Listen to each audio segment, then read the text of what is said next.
Terlihat dengan kasar, wanita ini memperlakukan anaknya, lalu menyuruh anak gadisnya itu mengganti popoknya adiknya yang masih kecil tersebut. Wanita ini begitu kasar dengan anak-anaknya, bahkan anaknya yang masih kecil itu meneteskan air mata. Gadis kecil ini hanya bisa menuruti perkataan ibunya. Ketika anaknya menangis ingin meminta susu pada ibunya, wanita ini tidak ada rasa peduli sama sekali terhadap anaknya tersebut. Bahkan ia pergi begitu saja meninggalkan anaknya itu. Begitu keterlaluan wanita tersebut, anaknya hanya bisa menangis. Ketika kakaknya tertidur, adiknya itu pun menjauh dari kakaknya. Ia merangkak ke dapur, lalu menumpahkan air, serta menumpahkan gandum, membuat dapur menjadi kotor dan berserakan. Tiba-tiba kejadian itu dilihat oleh ibunya. Ibunya itu pun langsung berteriak memanggil nama anak gadis kecilnya itu. Seketika gadis kecil ini pun terbangun dari tidurnya. Ia pun langsung menggendong adiknya itu. Sementara ibunya terus memarahi kedua anaknya tersebut sampai mengeluarkan kata-kata kasar terhadap dua anaknya itu. Saat menonton TV, ibunya itu tidak tahan mendengar tangisan anaknya tersebut. Kemudian ibunya ini menggendong anaknya itu, lalu mengajaknya masuk ke dalam mobil. Mobil pun berjalan. Wanita ini berniat ingin membuang anaknya tersebut di suatu tempat. Begitu tega wanita ini menjadi seorang ibu. Lalu sampailah wanita ini di sebuah tempat. Ia menyuruh anak-anaknya untuk keluar dari mobil. Gadis kecil ini pun bertanya, "Ibu, kita mau kemana?" Ucap ibunya, "Tidak usah banyak bicara, ikut saja." "Baik bu," ujar gadis kecil itu kepada ibunya. Lalu wanita ini menyuruh anaknya itu duduk di sebuah pohon yang besar. Wanita tersebut menyuruh kedua anaknya itu untuk menunggu di sini sebentar. Gadis kecil ini hanya bisa menangis dan menuruti perkataan ibunya.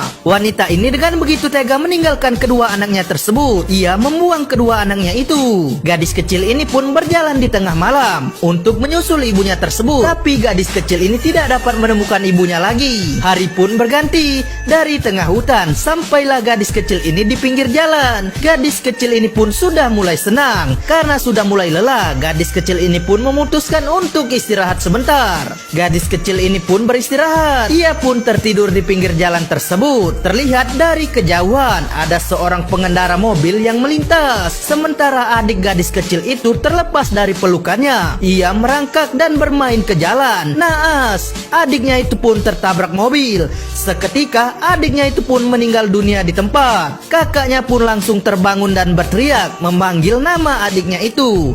Melihat kejadian itu, sang kakak hanya bisa menangis. Sementara di sisi lain, terlihat suami wanita ini pulang dari kerjanya. Ia bertanya di mana anak-anak kepada istrinya itu.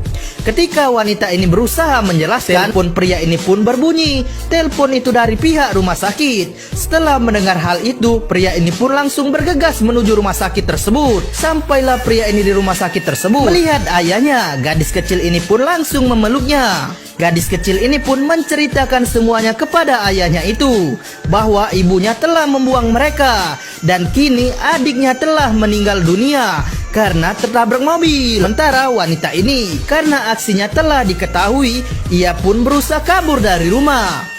Namun sudah terlambat. Wanita ini pun tertangkap basah. Ia dijebloskan ke penjara seumur hidup atas perbuatannya sendiri. Film ini pun berakhir. Jadikan pelajaran untuk kita semua.